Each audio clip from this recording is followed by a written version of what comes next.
kami dari kelompok 4. Di sini kami akan mempresentasikan hasil diskusi kami tentang analisis perubahan saham sektor infrastruktur, TOTL, dan SSI.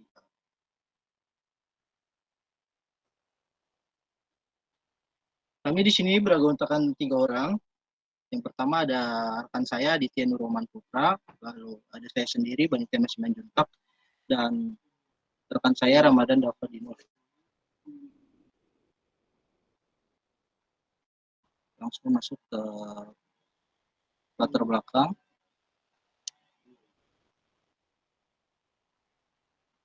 Banyak pihak berupaya memperoleh keuntungan melalui aktivitas jual beli saham di pasar modal.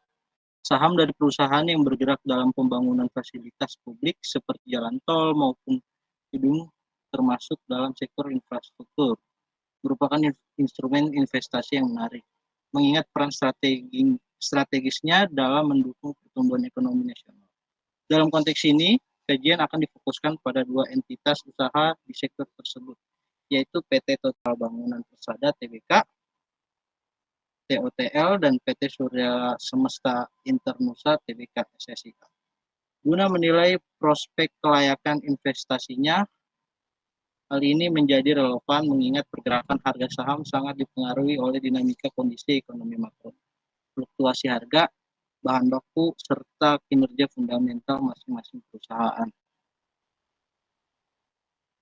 Tujuan dari pembahasan ini adalah untuk memahami secara menyeluruh bagaimana faktor-faktor ekonomi makro dan perkembangan sektor infrastruktur memengaruhi pergerakan harga saham PT Total Bangunan Persada Tbk (TOTL) dan PT Surya Semesta Internusa Tbk (SSIA). Selain itu, juga ditunjukkan untuk menilai kewajaran harga saham keduanya, mengkaji profil serta kinerja internal masing-masing perusahaan, mengevaluasi kondisi keuangan secara mendalam, dan mengamati tren pergerakan harga saham dalam 2 tahun terakhir. Dengan pemahaman tersebut diharapkan dapat diperoleh dasar pertimbangan yang lebih matang dalam mengambil keputusan investasi. Analisis ekonomi makro. Perekonomian Indonesia saat ini menunjukkan prospek pertumbuhan yang positif, didorong oleh kuatnya konsumsi masyarakat dan realisasi belanja pemerintah yang terus berlanjut. Tingkat inflasi berada dalam batas yang terkendali, sehingga daya beli masyarakat tetap terjaga. Meskipun terdapat ketidakpastian di tingkat global, perekonomian domestik relatif tangguh dengan stabilitas nilai tukar rupiah dan tingkat suku bunga yang cukup terjaga. Selain itu, peran anggaran pendapatan dan belanja negara (APBN) turut memberikan kontribusi signifikan dalam menjaga kestabilan dan berkelanjutan pertumbuhan ekonomi nasional. Pengaruh kondisi perekonomian Indonesia dan fluktuasi harga bahan baku terhadap pergerakan harga saham PT Total Bangunan Persada dan PT Surya Semesta Internusa. Kondisi ekonomi makro. Perekonomian Indonesia diproyeksikan tumbuh stabil pada kisaran 5,2 sampai 5,7% tahun 2024 dengan inflasi ditargetkan rendah pada 2,8%. Stabilitas makroekonomi ini memberikan kepastian bagi pelaku pasar, termasuk investor saham. Suku bunga SBN, surat berharga negara, yang diproyeksikan berada di dalam level 6,7%, mencerminkan iklim investasi yang masih kompetitif, di mana saham sektor konstruksi dapat bersaing dalam menarik investasi. Selanjutnya akan dilanjutkan rekan saya. Dampak terhadap saham TOTL dan SSIA. TOTL dan SSIA sebagai perusahaan yang bergerak dalam sektor konstruksi dan properti sangat bergantung pada pengeluaran pemerintah serta kondisi pasar properti dan infrastruktur. Kebijakan fiskal pro infrastruktur memberi sentimen positif terhadap saham keduanya, meningkatkan ekspektasi terhadap revenue jangka panjang. Kemudian pengaruh fluktuasi harga bahan baku. Bahan baku seperti semen, baja, dan aspal memiliki korelasi tinggi dengan harga komoditas global dan nilai tukar rupiah terhadap dolar Amerika Serikat. Kenaikan harga bahan baku akan meningkatkan biaya pokok penjualan, menekan margin keuntungan, dan pada akhirnya mempengaruhi sentimen investor terhadap valuasi saham TOTL dan SSIA. TOTL yang lebih fokus pada konstruksi vertikal atau gedung bertingkat, lebih sensitif terhadap harga material struktural. Sedangkan SSIA juga terkena imbasnya dalam biaya pembangunan kawasan industri dan infrastruktur pendukungan. Hasil penilaian saham TOTL dan SSIA jika dianalisis menggunakan pendekatan model indeks tunggal.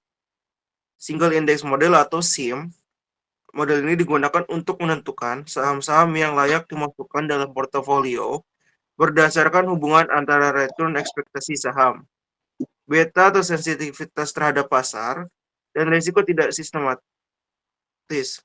Dari 20 saham sektor infrastruktur yang dianalisis, hanya 2 saham yang lolos screening model ini, yakni TOTL dan SSIA, yang menunjukkan performa risiko return paling seimbang. Alasan pemilihan TOTL dan SSIA. Yang pertama, TOTL memiliki return negatif terkecil, menandakan kestabilan dan resiliensi dalam kondisi pasar yang tidak menentu. Kemudian SSIA lolos karena kombinasi beta yang sesuai serta potensi pertumbuhan nilai intrinsic yang dianggap masih undervalued oleh pasar.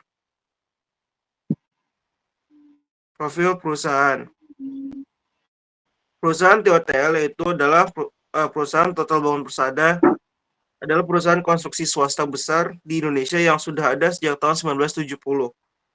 Mereka sudah membangun lebih dari 800 proyek, mulai dari gedung komersial, apartemen, mal, hingga rumah sakit. TOTL dikenal fokus pada inovasi pembangunan berkelanjutan dan berkomitmen pada kualitas, serta tata kelola perusahaan yang baik.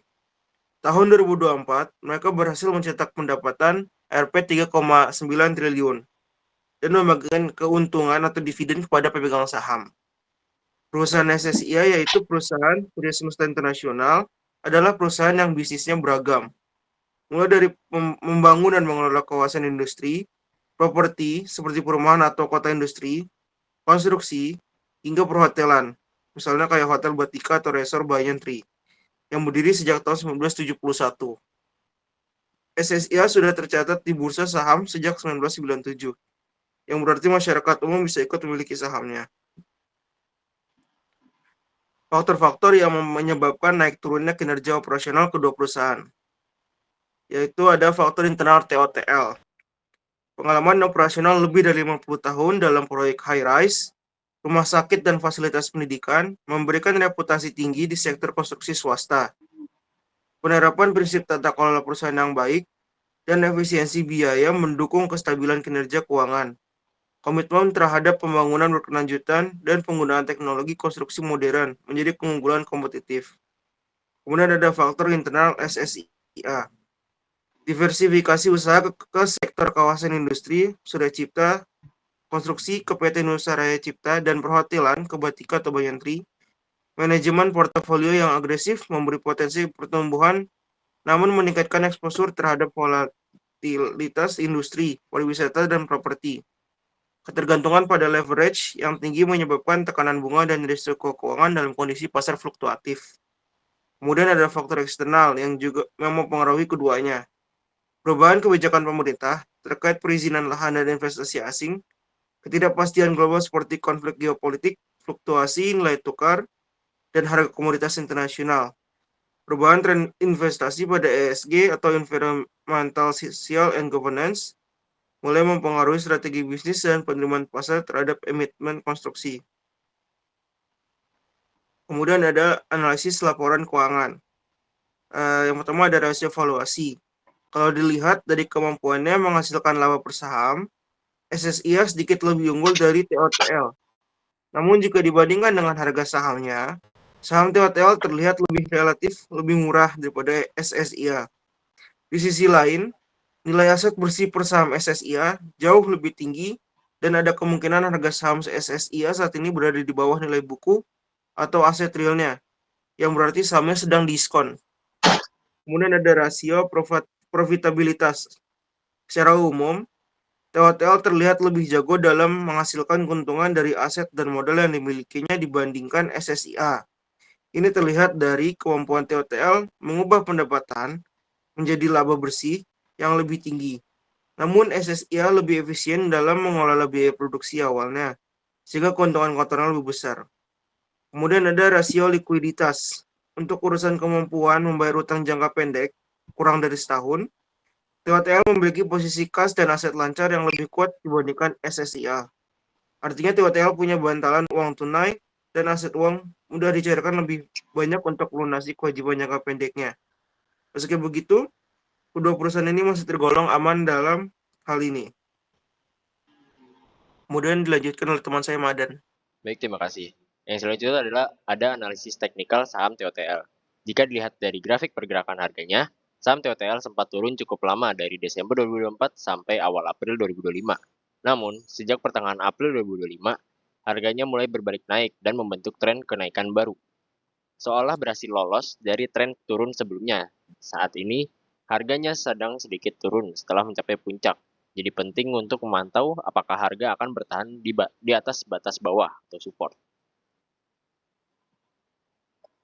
Selanjutnya ada analisis teknikal saham SSIA. Saham SSIA menunjukkan tren kenaikan harga yang cukup kuat sejak akhir Maret 2025 dan harganya terus bergerak di atas rata-rata harga 100 hari terakhirnya, yang merupakan sinyal bagus. Saham ini berhasil keluar dari periode harga yang datar atau turun sebelumnya dan sekarang bergerak dalam jalur tren naik. Jumlah transaksi sahamnya juga mendukung tren kenaikan ini, tapi tetap perlu waspada jika ada penurunan harga sementara.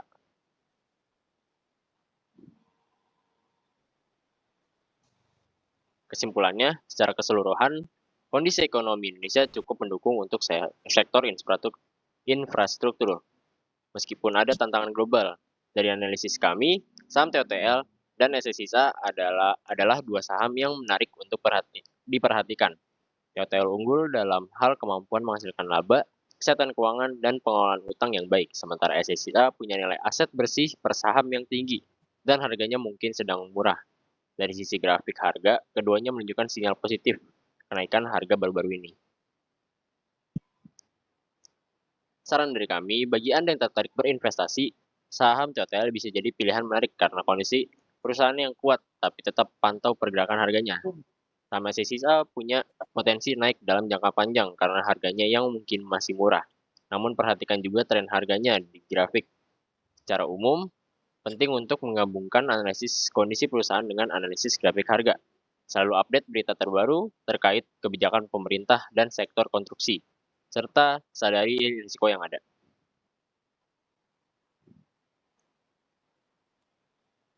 Oke, sekian dari kami. Assalamualaikum warahmatullahi wabarakatuh.